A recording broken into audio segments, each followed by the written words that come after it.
আপনারা যারা কৃষিগুচ্ছে পরীক্ষা দিবেন, যারা জিএসটিতে পরীক্ষা দিবেন, যারা এখনও রাজশাহী চট্টগ্রামের পরীক্ষা বাকি, আপনাদের সামনে কিন্তু এই ধরনের প্রশ্ন যে কোনো সময় চলে আসতে পারে।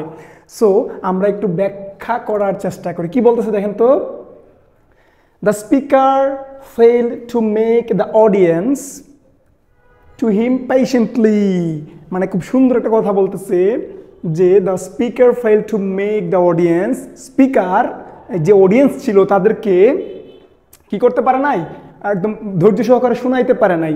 এরপরে বলতেছে which of the following is the correct verb, তার মানে এখানে 4টা ভার্ব দিছে আপনাকে, বলছে এটার থেকে যে ভার্বটা কারেক্ট ওই ভার্বটাকে খুঁজে বের করো। আমরা বারবারই বলি আপনি কিভাবে প্রশ্নটা সলভ করবেন, আপনি প্রথমেই দেখবেন যে প্রশ্নটা কোন জায়গা থেকে আসছে। আপনি যখন এটা ধরে ফেলবেন যে প্রশ্নটা এই জায়গা থেকে আসছে, তখন কিন্তু আপনার কাজটা অনেক পিচ্ছি হয়ে যাবে। ঠিক আছে, আমরা যদি একটু ঘাটাঘাটি করি, এই যে অবস্থাটা দেখে আমরা কি বুঝতে পারলাম, আমরা বুঝতে পারলাম প্রশ্নটা কজেটিভ ভার্বের। কিসের ভাই? কজেটিভ ভার্বের।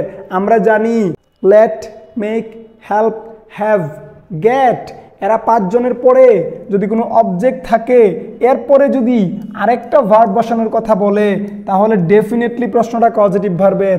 আবারও বলতেছি ভালো করে শুনো, let, make, help, get, have, এরা 5 জনের পরে যদি কোনো অবজেক্ট থাকে, দেন যদি একটা খালি ঘর থাকে, তোমাকে বলে যে ওইখানে তুমি আরেকটা ভার্ব বসাও, তাহলে আমরা ধরে নিব কি প্রশ্নটা ডেফিনেটলি পজিটিভ ভার্বের।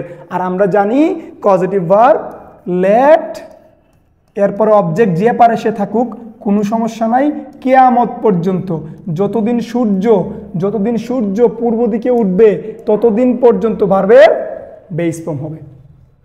তাহলে আমরা প্রশ্ন এখানে অর্থ কিচ্ছুরই দরকার নাই, তুমি জাস্ট মেক ভার্বটাকে এরপর অবজেক্ট দেখেই, অডিয়েন্স দেখে বুঝে ফেলছো পজিটিভ ভার্বের প্রশ্ন, তার মানে ভার্বের বেস ফর্ম। তোমরা যদি কষ্ট হয় 1 নাম্বার দিয়ে চালায় দাও। তাহলে টু লিসেন এটা 5 নাম্বার ফর্ম, অর্থাৎ ইনফিনিটিভ। লিসেনিং এটা জেরান ফর্ম, বাদ। লিসেন এটা ভিত্রি, এটাও বাদ। যেহেতু 3টা হয় নাই, যেহেতু 3টা অটোমেটিক্যালি নট, তাহলে 4 নাম্বারটা অটোমেটিক্যালি অ্যান্সার হবে। তারপরেও আমরা জানি লিসেন হচ্ছে ভার্বের বেস ফর্ম বা V1। তাহলে এই প্রশ্নের উত্তর কি হয়ে গেল রে? The speaker fail to make the audience listen to him patiently. তাহলে আশা করি পজিটিভ ভার্বের এই প্রশ্নটা তোমরা বুঝে গেছো। সকলে ভালো থাকো, সুস্থ থাকো। ভিডিওটা শেয়ার করে তোমার অন্য বন্ধু বান্ধবদেরকেও দেখার সুযোগ করে দাও। আল্লাহ হাফেজ।